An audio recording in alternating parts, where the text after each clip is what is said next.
നമസ്കാരം. റാഫ്റ്റർ ഫുട്ബോളിലേക്ക് അവർക്കും സ്വാഗതം. ലേറ്റ് മിനിറ്റ് ഡ്രാമ എന്ന് പറഞ്ഞാൽ ഇതാണ്. സെൽറ്റ വിഗോയുമായിട്ട് ബാഴ്സലോണ വിജയിച്ച് കയറിയത് അവസാന നിമിഷത്തിലെ പെനാൽറ്റി ഗോളിനാണ്.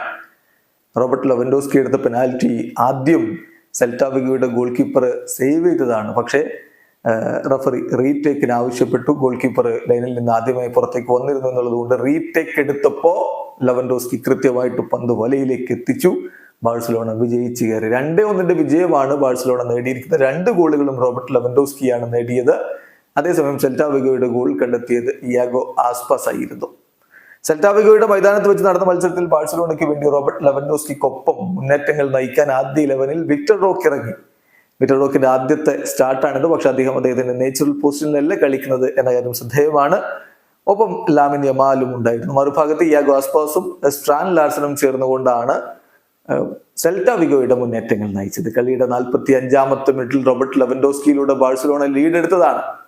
എന്നാൽ 47-ാമത്തെ മിനിറ്റിൽ ഇയാഗോ ആസ്പാസിലൂടെ സെൽറ്റ വിഗോ ഒപ്പം പിടിച്ചു. മത്സരം അങ്ങനെ സമനിലയിൽ അവസാനിക്കുമെന്ന ഘട്ടത്തിലാണ് നമ്മൾ നേരത്തെ പറഞ്ഞ പെനാൽറ്റി ഡ്രാമയുണ്ടാവുന്നത്. ലെവൻഡോസ്കി പെനാൽറ്റിയിലൂടെ പന്ത് വലയിൽ എത്തിച്ചുകൊണ്ട് ബാഴ്സലോണക്ക് 3 പോയിന്റുകൾ നേടിക്കൊടുക്കുകയായിരുന്നു.